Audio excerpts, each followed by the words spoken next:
अर्ज जी, जी।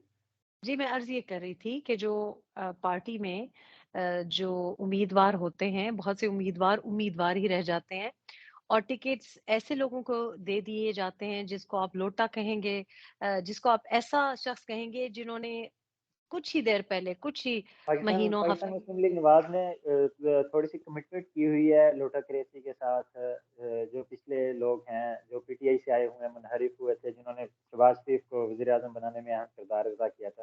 क्या आपको लगता है कि आप कहती हैं कि इन्हें टिकट्स देनी चाहिए जिनके साथ कमिटमेंट हुई हुई है पहले?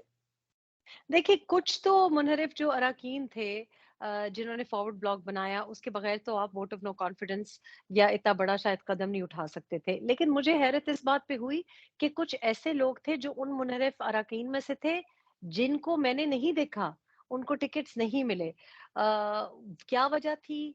मेरा ख़्याल है कि आपको ये भी देखना चाहिए कि बहुत से वो लोग नहीं जीते जिनको टिकट्स दिए गए और उसकी वजह मुझे लगता है कि कैंडिडेट सिलेक्शन पे रिसर्च नहीं की गई।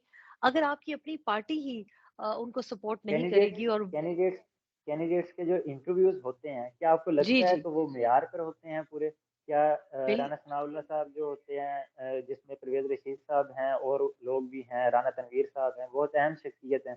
क्या ये पूरे सारे सिनेरियो को मद्देनज़र रख के उसके बाद टिकट्स का फैसला करते हैं या ऐसे ही कर दिया जाता है? देखिए, मैं आपको अगर 1-2 बगैर नाम लिए हुए जो सुन रहे हैं और पीएमएलएन के हलकों से बहुत ज़्यादा आशना है, वो समझेंगे। हमारे ही कुछ एरियाज़ के नज़दीक मतलब डीपर पंजाब नहीं, जैसे पिंडी, गुजरखानी तक आप देखें, तो कुछ ऐसे हलके थे जिनमें मैं आपको हल्फ़न ये बता सकती हूँ कि वहाँ के जो लोकल बड़े लीडरान हैं, उनमें आपस में इख्तिलाफ था। और ये वो हलके थे जो कि आसानी से जीते जा सकते थे, लेकिन अंदर जो धड़ेबाज़ी हो रही थी, उसकी वजह से वो वहाँ से कैंडिडेट नहीं जीता जिसको जीतना चाहिए था। और ये अंदर जो धड़ेबाज़ी होती है मुझे लगता है कि इसके ऊपर काम करना चाहिए। कैंडिडेट सिलेक्शन जनरली जो होती है और कैंडिडेट इंटरव्यू जो है, वो तो मैं बहुत अरसे क्या से स्टेब समझती हूँ क्या कि स्टेब मयारी क्या नहीं है। वो इसलिए क्या मयारी नहीं एस्टेब्लिशमेंट है। का किरदार क्या एस्टेब्लिशमेंट का किरदार होता है इसमें, टिकट्स जो दी जाती हैं उम्मीदवार को? देखिए, एस्टेब्लिशमेंट का तो सर्टेनली किरदार होता है। इस बार जो हुआ है, जो अभी गुज़िश्ता साल जिसके ऊपर सबको सब इंटरव्यूज़ में बात की जा रही है कि जी, आप लोग तो जीत नहीं सके और पीटीआई की ये भारी कामयाबी है। ये पीटीआई की भारी कामयाबी नहीं है, ये पीएमएलएन की का फेलियर है। ये 2 मुख्तलिफ चीज़ें हैं। इसी क्योंकि पीएमएलएन ने जो कैंडिडेट्स चुने, वो गलत थे और आपस में उनकी इतनी इख्तिलाफ़ राय थी, बड़े लीडरान में आपस में इतनी इख्तिलाफ़ राय थी और ये बिल्कुल मौज़ू नहीं है कि आप अ, इस वक़्त चाहिए ये था कि बिल्कुल हम-आहंगी से काम होता और ये जो 22 बाय इलेक्शंस आए थे सीटें, उसके मरियम ऊपर नवाज़ बिल्कुल साहिबा अपनी ने कोई बेइज़्ती ना होती और लेकिन मरियम बेइज़्ती नवाज़ हुई। मरियम नवाज़ साहिबा जबकि पाकिस्तान तशरीफ़ लाई हैं, उन्होंने पूरे पंजाब के दौरे किए, अपर पंजाब के, जनूबी पंजाब के, हर तरह के दौरे किए उन्होंने। क्या आपको लगता है कि इन दौरों के बाद मरियम नवाज़ किसी नतीजे पर पहुँच सकेंगी और एक मेरिट पे फैसला किया जाएगा टिकट का? देखिए, मुझे लगता है कि मरियम नवाज़ साहिबा को हमेशा तब लाया जाता है जब बहुत देर हो चुकी होती है। आखिरी वक़्त पे लेके आते हैं, जब बिल्कुल नैया डूब रही होती है, उस वक़्त लेके आते हैं, फिर उनसे कोई मुआवज़ा एक्सपेक्ट करते हैं। अब अगर तो कैंडिडेट सिलेक्शन मरियम नवाज़ साहिबा ने आज तक नहीं की, जो मेरी इत्तला है, जो मेरी इन्फो है, उन्होंने नहीं की। ये जब भी कैंडिडेट सेलेक्ट हुए हैं गुज़िश्ता 3-4 साल में, मेरी तो इत्तला ये है कि बहुत बड़े ऐसे लोगों की भी सिफ़ारिशात इनके पास आती रही हैं, जिन्होंने गंदी ज़बान इस्तेमाल की मरहूम कुलसूम नवाज़ साहिबा के लिए भी और मरियम नवाज़ साहिबा के लिए भी। और ये भी बात सही है कि कुछ ऐसे लोगों को गले लगाया गया, लिटरली गले लगाया गया, मरियम जो साहिबा कि खुद 3 हलकों से इलेक्शन लड़ रही हैं, क्या ये दुरुस्त फैसला है उनका? देखिए, दुरुस्त तो है क्योंकि जब तक वो खुले मैदान में नहीं आएँगी, लेकिन मुझे लगता है कि अभी अगर आप उन हलकों की तरफ देखें, उनमें से एक सेफ सीट भी है जो कि नवाज़ शरीफ साहब की सेफ सीट और बड़ी मतलब पक्की सीट समझी जाती है। लेकिन हुँ, अब हुँ। हालात बहुत मुख्तलिफ हैं। अब हालात इंतहाई मुख्तलिफ हैं और इस वक़्त आप देखें कि कैंपेन का वक़्त कितना कम है। मतलब वो जब से आई हैं और इस सर्जरी के बाद वो एक बड़े लंबे ऑपरेशन के बाद उठी हैं, आवाज़ उनकी सही नहीं थी, सेहत उनकी बिल्कुल सही सही नहीं थी। 1 महीना भी नहीं है क्योंकि रमज़ान शरीफ शुरू हो जाएगा 1-2 दिन में। تو آپ کو پتہ ہے رمضان کے دوران آپ تو اتنی کیمپیننگ ہو نہیں ہم نے سکتی۔ ٹکٹس پہ بات کر لی پی ایم ایل این کے، کیا آپ کو لگتا ہے کہ 30 اپریل کو جو انتخابات کا صدر نے الیکشن کمیشن نے مل کر ایک جو حتمی فیصلے حتمی نتائج پہ پہنچی کہ الیکشن ہوں گے، کیا آپ کو لگ رہا ہے کہ الیکشن ہوں گے؟ کیونکہ ابھی بھی ہم دیکھ رہے ہیں اس پیک پر ابھی امیدواران نے اپنی کیمپین شروع نہیں کی، کارنر میٹنگ ویسے شروع نہیں ہوئی۔ دیکھیے میری ذاتی رائے تو یہ ہے کہ الیکشنز ان حالات میں نہیں ہو سکتے، الیکشنز ہونے چاہیے۔ میں تو کہتی ہوں کہ الیکشنز بھی نہ کریں، جن کو اتنا شوق ہے حکومت کا ان کو دے دیں، ان کو حکومت دے دیں، ہم دیکھ لیں گے کہ کتنے وہ گل کھلائیں گے۔ لیکن میں ان حالات میں جہاں ہماری اسلام آباد پولیس کی اس طریقے سے ان کے اوپر وائلنس کیا گیا، تشدد کیا گیا، گاڑیاں جلائی گئیں، لوگوں کو زخمی کیا گیا، افسران کو زخمی کیا گیا، لاہور میں آپ نے دیکھا ہے کہ کیا ہوا۔ تو پنجاب میں جب اس طریقے سے آگ لگ رہی ہو، اس طرح کی اشتعال انگیزی ہو اور اس طرح کا وائلنس ہو، ان حالات میں آپ دیکھیں کہ پولیس تو پہلے ہی بہت زیادہ اسٹریچڈ ہے، آرمی بھی شاید انف نہیں ہوگی، اسحاق رینجرز بھی، ڈار صاحب نے آپ کو وہ حفاظتی پاکستان کے اقدامات ہی نہیں ہو سکتے، تو پاکستان کے آپ کیسے ان پاکستان کے حالات میں فائنانس الیکشنز منسٹر کر صاحب سکتے ہیں؟ اسحاق ڈار صاحب نے ایک بیان دیا ہے سینٹ میں، بڑا متنازع رہا وہ، شاہ قریشی صاحب نے اس پر ایک پوری پریس کانفرنس کر ڈالی۔ تو کیا آپ کو لگتا ہے کہ اس بیان کی وجہ سے بھی پی ایم ایل این کو، مسلم لیگ پاس کو آنے والے الیکشن میں اس کا سامنا کرنا پڑے گا، اس کے نتائج بھگتنا پڑیں گے؟ دیکھیں بہت افسوس کی بات ہے، سیاست ایک طرف رکھنی چاہیے۔ شاہ محمود قریشی نے جو حرکت کی، میرا خیال ہے کہ ان کو پریس کانفرنس نہیں کرنی چاہیے تھے۔ اس سے پہلے بھی بڑے دنوں سے سوشل میڈیا پہ یہ افواہیں پھیلائی جا رہی تھیں، اور وہ افواہیں اس لیے پھیلائی جا رہی تھی کہ اٹامک انرجی کے ڈائریکٹر آئے اور ایک روٹین وزٹ تھی، اور اس کو ان لوگوں نے پی ٹی آئی کے جو ہمدرد سوشل میڈیا ہے، انہوں نے یہ افواہیں پھیلائیں کہ جی ہمارے تو اٹامک پروگرام پہ کمپرومائز کیا جا رہا ہے۔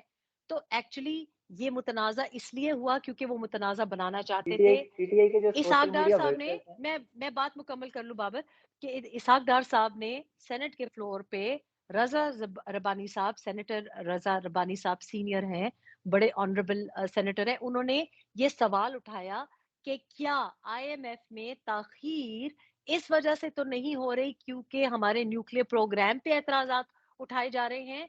اس پہ اس سوال کے جواب میں وضاحت اسحاق ڈار صاحب نے دی کہ نہیں، اس کا کوئی تعلق اس سے نہیں ہے، اور جہاں تک ہمارا نیوکلیر جوہری پروگرام ہے اس کے اوپر کبھی کوئی کمپرومائز بھی نہیں ہوگی، اور ہم کسی سے ڈکٹیشن نہیں لیں گے۔ اب اس کو سیاست کے لیے استعمال کرنا کسی انسان کے لیے، خاص طور پہ شاہ محمود قریشی جیسے بندے کے لیے جو کہ فورن منسٹر رہ چکے ہیں، انتہائی افسوسناک اور بہت ہی گھٹیا حرکت ہے۔ اس لیے کیونکہ یہ آپ لوگوں کو کیا چاہتے ہیں؟ آپ لوگوں میں جان بوجھ کے ایک جھوٹ کو فروغ دے رہے ہیں، جان بوجھ کے ایک ماحول ایسا بنا رہے ہیں کہ لوگ پی ایم ایل این سے نفرت کریں یا اس وقت کی جو آرمی ہے اس سے نفرت کریں، تو یہ پی ٹی انتہائی آئی کی سوشل افسوسناک میڈیا ہے۔ ورکر جو ہیں، سوشل میڈیا ٹیم ہے، وہ آئے روز اسٹیبلشمنٹ کے خلاف ایک بیانیہ بناتی ہے، چیف آف آرمی اسٹاف کو برا بھلا کہا جاتا ہے، گالیاں، غلیظ گالیاں دی جاتی ہیں۔ تو اس کو روکنے کے لیے کیا اقدام حکومت کر سکتی ہے؟ کیونکہ ابھی تک دیکھ رہے ہیں حکومت کوئی اقدام نہیں کر رہی ہے۔ حکومت اگر آج اسٹیبلشمنٹ ان کے ساتھ ہو، اگر ان کے ساتھ ہو، میں اگر کا لفظ استعمال کر رہا ہوں، اگر کل ان کی حکومت چلی جائے تو پھر یہ اسٹیبلشمنٹ کو برا بھلا کہنے لگ جاتے ہیں، تو اس چیز کو کیسے روکا جائے؟ کیونکہ فوج تو ہماری ہے نا۔ دیکھیں یہ بہت ضروری بہت ہی اہم سوال ہے، اور میں بہت مجھے بڑا دکھ ہوتا ہے اس لیے کیونکہ دیکھیں آج جو بات ہو رہی ہے، چاہے وہ جنرل باجوہ کے بارے میں بات ہو یا جنرل فیض کے بارے میں بات ہو، لیکن آج جو کورٹ مارشل کی بھی بات کی جاتی ہے، تو کسی نے مجھے یہ بات کہی اور ایک غیر ملکی شخص نے مجھے یہ بات کی کہ دیکھیں اس کا مطلب یہ ہوا کہ گزشتہ 4-5 سال میں کیا آپ کے چیف آف آرمی اسٹاف اور D G I S I قوم کے دفاع کے لیے صحیح نہیں تھے؟ یعنی یہ بڑی خطرناک بات ہے، کیونکہ دیکھیں آنے والے دنوں میں اس اسٹیبلشمنٹ کے اوپر بھی کوئی اسی قسم کی باتیں کر سکتا ہے، جیسے آپ نے سوال بہت اہم اور بہت صحیح سوال اٹھایا ہے۔ میں سمجھتی ہوں کہ اگر سوشل میڈیا پہ کوئی افواہیں یا ہیش ٹیگ ٹرینڈز چلا رہا ہے تو کریک ڈاؤن نہیں کرنا چاہیے، کیونکہ آپ اس چیز کو تقویت دے رہے ہیں، آپ کو اس کو اگنور ہی کرنا پڑے گا۔ کچھ آپ جو لیڈران ہیں جو ان کو اس بات پہ اکسا رہے ہیں، ان को तो समझा सकते हैं, या उनके ऊपर तो आप कोई केस रजिस्टर कर सकते हैं, लेकिन आम सोशल मीडिया के किसी शख्स पे या प्राइम मिनिस्टर जर्नलिस्ट को पकड़ने से बहुत ज़्यादा, देखिए ना, आज हम जैसे बात कर रहे हैं तो एक छोटा-सा वो जर्नलिस्ट है, नौजवान लड़का है, और हम देख रहे थे कि काफ़ी अरसे से वो एक ख़ास तौर पे बहुत ज़्यादा हमदर्दी शायद पीटीआई के साथ उनकी दिख रही थी, लेकिन उसको उठा के अरेस्ट करना, ये एक ये ज़रूरी नहीं है। मेरा ख़्याल है कि ये गलत बात है। ये हुकूमत को भी नहीं करना चाहिए, ना हमारी किसी एजेंसी को करना चाहिए, क्योंकि इसका कोई फ़ायदा नहीं है।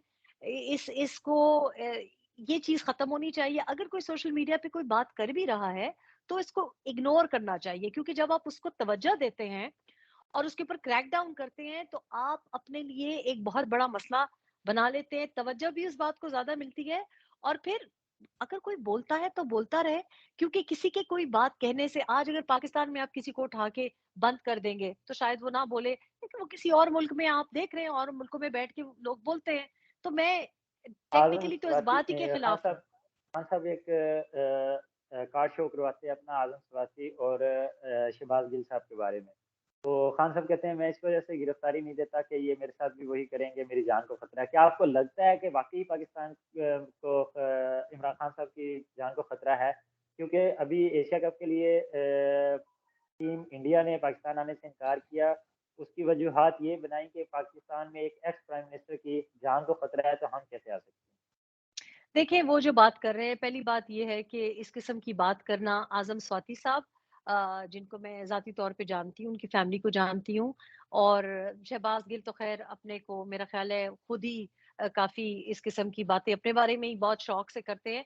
लेकिन आज़म स्वाति और शहबाज़ गिल के बारे में ये बात करना, तो मेरा ख़्याल है कि उनके चेयरमैन ने, पीटीआई के चेयरमैन ने उनकी बेइज़्ज़ती ही की है, उनकी फ़ैमिली के सामने उनकी बेइज़्ज़ती कर दी है, उनके आज़म स्वाति साहब ने जिनके खुद साथ। कहा उन्हें नंगा करके मारा गया। नहीं, मैं लेकिन ये आपके मुझे सामने समझ नहीं ये आ रही कि इस उम्र में आप सोचें, आप नौजवान हैं, आप सोचें ऐसी कोई बात करता है, मतलब अपनी अपनी बेइज़्ज़ती कर रहे हैं। मुझे पता है कि ऐसा कुछ नहीं हुआ, और ये बात करना सिर्फ़ इस वज़ह से क्योंकि आप थोड़ी-सी अपनी सियासत चमकाना चाहते हैं, लेकिन ये निहायत ही घटिया बात है, और मुझे तो अफ़सोस होता है कि उनकी फ़ैमिली ये बातें सुन रही है, और उनके घर वाले ये बातें सुन रहे हैं। ये क्यों बात कर रहे हैं? पीटीआई चेयरमैन क्यों बात ये कर रहे हैं? इसलिए क्योंकि आप दुनिया में पाकिस्तान की अफ़वाज को बदनाम करना चाहते हैं। पाकिस्तान की अफ़वाज को बदनाम करने का मतलब है कि आप अपनी जो लाइन ऑफ डिफेंस है, अपनी दिफ़ा है, उसको दुश्मन के सामने कमज़ोर करना चाहते हैं। और ये हरकत कोई ऐसा शख्स ही कर सकता है जिसको मुल्क का मफ़ाद अज़ीज़ ना हो, जिसको मुल्क के जो मुस्तक़बिल है उसकी बिल्कुल कोई परवाह ना हो। यानी आप इतनी खौफनाक एक सिचुएशन बना रहे हैं, क्यों बना रहे हैं? क्योंकि आप लोगों को एक-दूसरे से लड़वाना चाहते हैं, लोग एक-दूसरे के ऊपर पेट्रोल बॉम्ब गिराएँ, जो एक-दूसरे के इमरान ऊपर खान की सोटे बरसाएँ, जो ताकि इमरान खान साहब की आपकी सियासत चमके। तो जिस चीज़ से वो डर रहे हैं ना, वो नंगा तो खुद अपने आप को कर रहे हैं, उनको कौन नंगा करेगा? ये इस किस्म का की बातें जो कर रहे हैं, वाहियात किस्म की बातें कर रहे हैं, तो खुद अपने आप को वो नंगा कर रहे हैं। लेकिन वो जिस बात से डर रहे हैं, वो मैं भी जानती हूँ, वो आप भी जानते हैं, उनकी सियासत खत्म थी। इस किस्म के ड्रामे, इस किस्म की रंगबाजियाँ करने की वजह से मरियम उनकी नवाज़ सियासत साहिबा चमक कहती रही हैं है। कि ये एक दहशतगर्द जमात है। क्या आपको बिल्कुल लगता सही है कि ये कहती हैं। वाक़ई बिल्कुल। किस लिहाज़ मैं से समझती हूँ पाकिस्तान की कि सबसे बड़ी जमात है, पाकिस्तान के सबसे ज़्यादा वोट लेकर आई हुई जमात है, आप इसको कैसे इतनी आसानी से दहशतगर्द जमात कह सकते हैं? पहली बात ये है बाबर कि आप देखें, आज जनरल बाजवा का भी एक इंटरव्यू आके छप गया है। अब ये कहेंगे कि जी जनरल बाजवा भी झूठे हैं। अभी कहेंगे जी जनरल बाजवा भी गलत, मतलब जो भी इनके इनके खिलाफ कोई बात करे वो गलत है। लेकिन अगर सबसे बड़ी जमात होती, अगर वोट की ताकत पे आई होती, तो आप मुझे बताएं कि आरटीएस बिठाने की क्या वजह थी?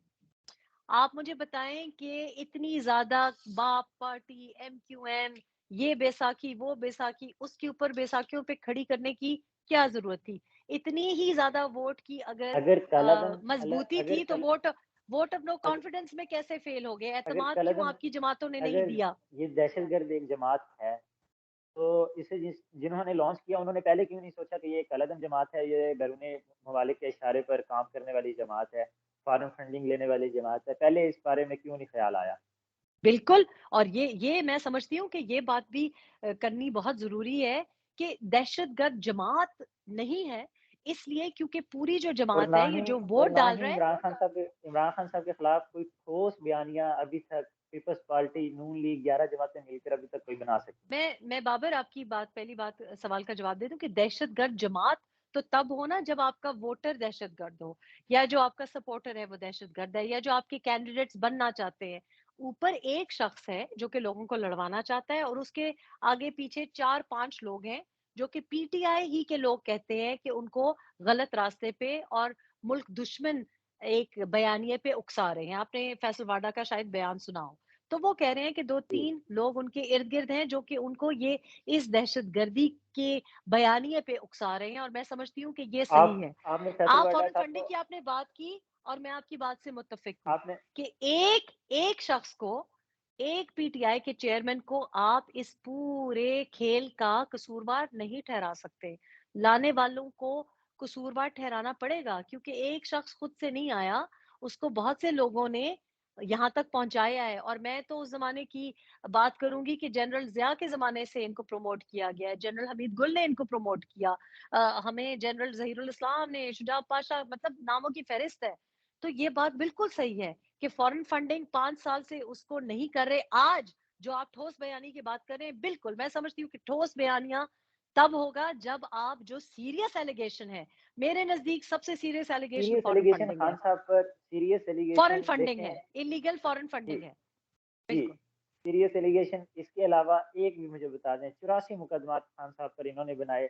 یہ بھی خان میں صاحب بھی یہی میں کام کرتے میں تھے، یہ بھی بابر، یہی کام کرتے ہیں، تو ان کی اور ان کی سیاست میں کیا فرق رہ گیا؟ بالکل بالکل آپ بالکل صحیح کہہ رہے ہیں کہ دیکھیں، ایک لفظ استعمال ہوتا ہے امریکہ میں اور ویسٹرن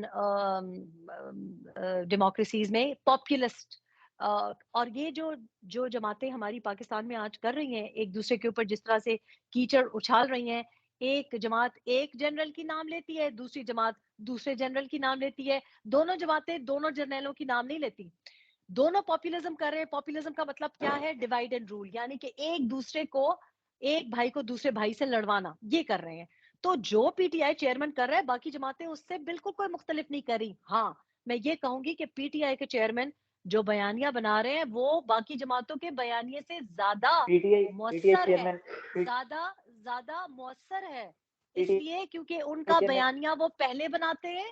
باقی جماعتیں جو ہیں، P M L N for example جو ہے، جب ایک بیانیہ پی ٹی آئی سے آتا ہے، اس بیانیے کو ڈیفینڈ کرتی ہے، اور ایسے بیانیہ نہیں بنایا جاتا. تو بیانیے کی جو کھیل ہے اس میں چیئرمین سرٹنلی عمران خان صاحب کے خلاف کامیاب ہے. چیئرمین عمران خان کے خلاف 84 مقدمات اس وقت درج ہیں، 84 پرچے جی ان پر ہیں.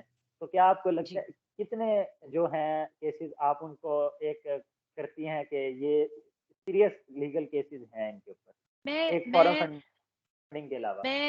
میں بابر سچ بتائیں تو بالکل صاف بات یہ ہے کہ مجھے نہیں سمجھ آئی کہ ووٹ آف نو کانفیڈنس کے بعد اتنی زیادہ توجہ کیوں دی جا رہی ہے، ایک سیاسی لاش کو اتنی زیادہ توجہ کیوں دی جا رہی ہے. میرے نزدیک، میں نے آپ کو بتایا، دہرائے دیتی ہوں، فورن فنڈنگ سب سے امپورٹنٹ ہے، اور میری نظر میں یہ ایک کیس ہے جس کو آپ کو پرسو کرنا چاہیے.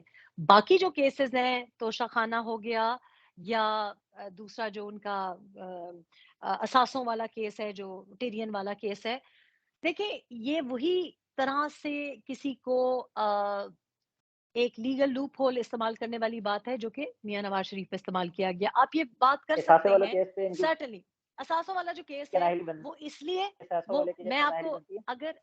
اگر امپارشل اس کی باری بات کی جائے تو اگر ایک پرائم منسٹر کو، میاں نواز شریف کو، اپنے بیٹے سے تنخواہ نہ لینے پر فارغ کیا جا سکتا ہے، نکالا جا سکتا ہے، تو پھر ایک دوسرے پرائم منسٹر کو اسی معیار پہ اپنی کسی اثاثے کو نہ ظاہر کرنے کی وجہ سے آپ کہہ سکتے ہیں کہ ہٹایا جا سکتا ہے. لیکن میں، ریحام خان، یہ سمجھتی ہے کہ یہ چیزیں اب ختم ہونی چاہیے.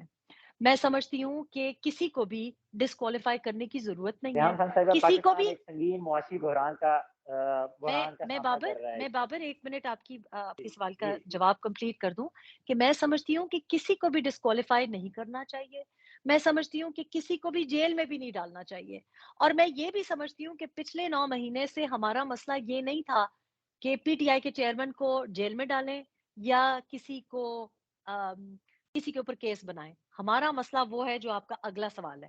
ہمارا مسئلہ معیشت ہے، اور معیشت سے بھی زیادہ بڑھ کے کیا ہے کہ جی، ہمارے باہر سے جو لوگ ہیں، دشمن ہوں یا دوست ہوں، وہ لوگ جو پاکستان میں انویسٹ کرنا چاہتے ہیں، ان کے لیے ہمارے لیے بہت ان ضروری حالات ہے۔ میں ان حالات میں ریحان خان صاحبہ، ان حالات میں کیسے کوئی یہاں انویسٹ کر سکتا ہے آ کے؟ پاکستان ایک سنگین معاشی حالات میں پھنسا ہوا ہے، سامنا کر رہا ہے، بالکل بابر، سنگین حل کسی کے معاشی پاس ہے؟ حالات، فائنانس سالہ سنگین کیا؟ سنگین معاشی حالات بھی ہیں، اور جو میں آپ کو وضاحت کرنا چاہ رہی تھی کہ پولیٹیکل انسٹیبلٹی ہے۔ دیکھیں سنگین معاشی حالات کیوں پیدا ہوئے ہیں؟ اس لیے پیدا ہوئے ہیں کیونکہ ہم ملک میں جو گروتھ ہے ہماری نہیں ہو رہی، منجمد کھڑے ہیں۔ ہمارا جتنا پڑھا لکھا نوجوان ہے وہ باہر جاتا ہے۔ 8 لاکھ سے زیادہ تو پچھلے کچھ دنوں میں 1-2 سالوں میں نوجوان باہر چلے گئے ہیں، جو کہ پڑھے لکھے ہیں، جو کمپیوٹرز میں ٹیکنالوجی میں کام کرتے ہیں۔ اس کے علاوہ ہم مینوفیکچر نہیں کرتے، ہماری ایکسپورٹس نہیں ہے، ہم اپنے لوگوں کو روزگار نہیں دے سکتے۔ اب باہر سے کیوں کوئی انویسٹ کرے گا جب ہر طرف پیٹرول بامز کی باتیں ہو رہی ہیں، جب ہم سڑکوں پہ گاڑیوں کو آگے آگ لگ رہی ہے، جب ہم پی ایس ایل ایک چھوٹا سا ٹورنامنٹ، کوئی بہت بڑا ورلڈ کپ نہیں ہے، اس کو ہم حفاظتی جو نظام ہے اس کے اوپر ہم پوری طرح سے اعتماد نہیں رکھتے، تو ایسے حالات میں نہ کوئی کھلاڑی آنا چاہے گا، نہ کرکٹ کوئی کھیلنا چاہے گا، نہ کوئی آپ کے ملک میں کوئی بہت بڑی انویسٹمنٹ کرنا چاہے گا۔ تو کل یہ کل ہے یہ ہے کہ آپ پولیٹیکل سٹیبلٹی لے کے آئیں، ایک دوسرے کل کا چھوٹی گاڑیوں کے گلا لیے نہ فائنانس پکڑیں۔ منسٹر اسحاق ڈار صاحب اور وسنتک ملک صاحب نے مل کر ایک فیصلہ کیا ہے کہ چھوٹی گاڑیوں کے لیے جو 600 سی سی 800 سی سی ہیں ان گاڑیوں کے لیے 50 روپے یا 100 روپے پیٹرول کی کمی کی جائے گی، مطلب 272 ہے تو 172 کر دیا جائے گا ان کے لیے پیٹرول۔ تو کیا آپ کو لگتا ہے کہ یہ الیکشن کی تیاری کے لیے ایک نقصان پہنچانے کی، کیونکہ اس طرح ہوتا نہیں ہم 50 روپے یا 100 روپے پیٹرول گرا دیجیے جائے؟ دیکھیے ظاہر ہے اب اگر الیکشن سر پہ ہیں، آپ کو میں اتنا زیادہ پی ایم لین کو اتنا قصوروار نہیں ٹھہراؤں گی، کیونکہ دیکھیں ان کو اس وقت معیشت کی وجہ سے ان کے جو سیف حلقے بھی تھے ادھر بھی بہت زیادہ دشواری ہے۔ لیکن میں سمجھتی ہوں کہ اس قسم کی کوئی بھی اقدام کرنے سے جو ووٹر ہے وہ شاید اتنا زیادہ امپریس نہ ہو۔ اس کی وجہ یہ کہ آپ کو بھی پتہ ہے، مجھے بھی پتہ ہے کہ چھوٹی اگر گاڑیاں ہیں تو یہ طریقے ہیں کہ آپ اس سبسڈی کو کس طرح سے غلط طور پہ استعمال کر سکتے ہیں۔ یعنی کہ آپ کو پتہ ہے کہ آپ کے بہاف پہ بھی کوئی پیٹرول لے کے آ کے اور آگے بیچ بھی سکتا ہے۔ تو یہ میرا خیال ہے کہ یہ کوئی لانگ ٹرم سولوشن نہیں ہے، اور معاشی لیڈرشپ کا مقصد یہ ہوتا ہے صورتحال کہ اکثر آپ سخت فیصلے کریں اور اس پہ ڈٹے رہیں۔ اور وہ ہمارے ملک میں بہت مشکل اس لیے ہوتا ہے کیونکہ ہر 4 سال کے بعد جب کوئی حکومت برطرف ہو جاتی ہے اور پچھلی حکومت نے کوئی ڈیل کی ہوتی ہے، کوئی انڈرسٹینڈنگ کی ہوتی ہے، for example I M F کی جو ڈیل ہے 2019 میں کی گئی، 2022 میں اس کو مکمل کر دینا چاہیے تھا، 2023 آ گیا ہے، اب جن کے کندھوں پہ ہے ان کو گالیاں کھانی پڑی ہیں اس کے لیے، حالانکہ یہ انہوں نے 2021 ٹیکنیکلی یہ ڈیل نہیں کی تھی۔ پاکستان میں آج تک کسی پرائم منسٹر نے اپنی مدت پوری نہیں کی 5 سالہ۔ 2021 دسمبر تک ایسا لگتا تھا کہ وزیر اعظم عمران خان صاحب پہلے وزیر اعظم ہوں گے جو اپنی مدت پوری کریں گے۔ کیا آپ کو لگتا ہے کہ یہ جو ٹرینڈ چلا ہوا ہے پاکستان میں، آگے کوئی پاکستانی وزیر اعظم اپنی مدت سے ملازمہ پوری کر سکے گا وزارت عظمیٰ میں؟ بابر آپ ہی کو لگتا تھا کہ وہ اپنی مدت ملازمت پوری کریں گے، ہمیں تو پتا تھا کہ وہ مدت ملازمت نہیں پوری کریں گے، اور وہ اسی وجہ سے پتا تھا کیونکہ کسی وزیر اعظم کو نہیں چھوڑا جاتا۔ اس کی ایک اور بھی وجہ تھی، اور اس کی وجہ یہ تھی کون نہیں کہ چھوڑتا؟ کیا واقعی میں بتا ہی رہی پیچھے ہوں۔ خان صاحب نے ایک بیانیہ بنایا ہوا ہے، میں آپ کو کٹ کر رہا ہوں، خان صاحب نے ایک جی بیانیہ بنایا ہوا ہے کہ ان کے پیچھے ایک امریکی سازش تھی، پھر انہوں نے خود ہی اس کو کنڈیم کر دیا کہ نہیں، اس کے پیچھے جنرل باجوہ تھے، جنرل فیض تو ان کے ساتھ تھے، جنرل باجوہ تھے۔ تو کیا آپ کو لگتا ہے کہ واقعی امریکی سازش ہوئی تھی؟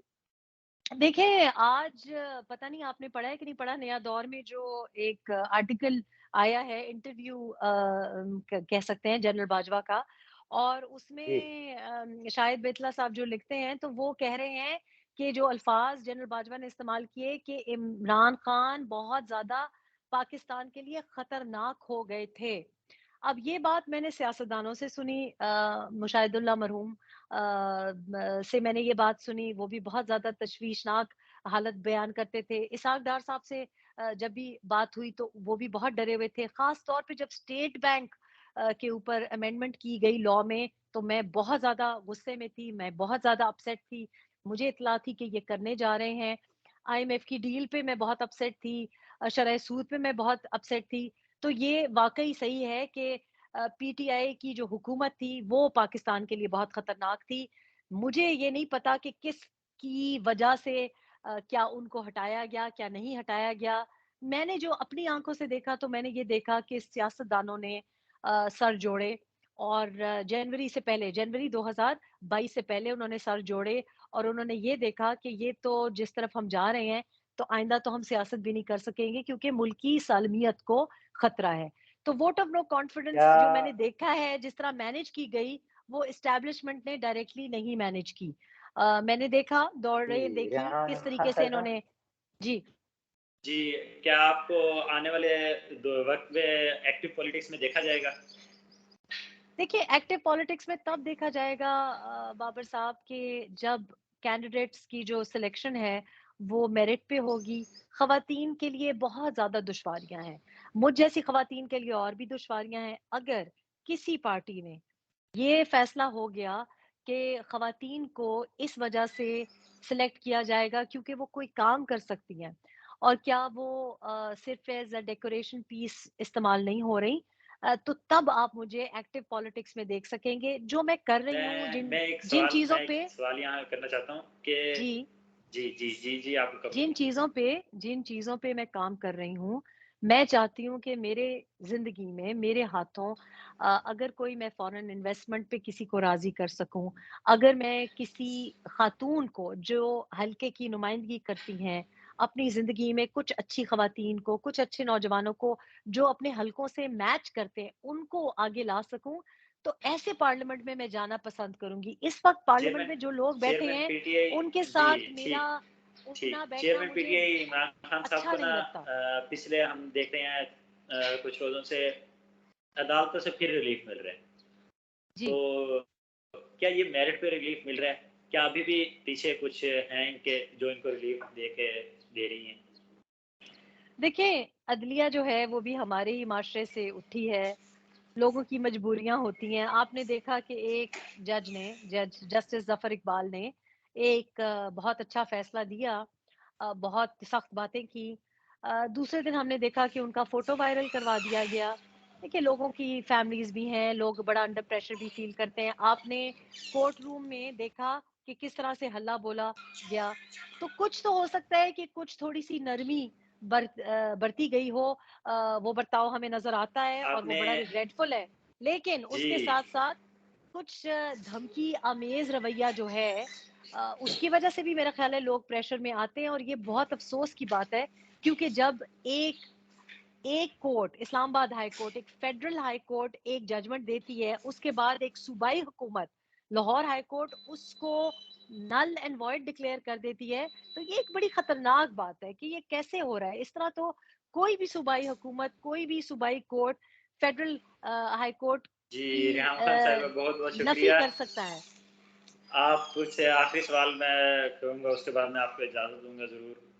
तो कैसी ज़िंदगी गुज़र रही है आपकी? आपने एक नई ज़िंदगी का आगाज़ किया है, इसके बाद आपका क्या इस बार आपका फ़ैसला दुरुस्त था? अल्हम्दुलिल्लाह जी। फ़िलहाल तो दुरुस्त से ज़्यादा लग रहा है, अल्लाह की बड़ी रहमत है और मेरा ख़्याल है कि जब आप अपने मामलात अल्लाह पे छोड़ देते हैं, तो वो आपके लिए अच्छे बेहतर फ़ैसले करता है। आगे मुस्तक़बिल में क्या हो, ये तो अल्लाह पाक ही जानता है, लेकिन अल्हम्दुलिल्लाह बहुत ज़्यादा किसी की दुआ लगी है। तो मैं तो सबके लिए यही दुआ करूँगी कि जब अपने मामलात आप अल्लाह पाक पे छोड़ दें, चलें जी, तो हमारी वो तमाम नेक बेहतरीन फ़ैसले ख़्वाहिशात करते आपके हैं। साथ हैं। अल्लाह ताला आपको इसी तरह बहुत खुश-रौनक शुक्रिया। रखे, आबाद रखे। जज़ाकल्लाह, बहुत-बहुत शुक्रिया आपके कीमती जज़ाकल्लाह, वक़्त का जी। Thank you so much. जज़ाकल्लाह।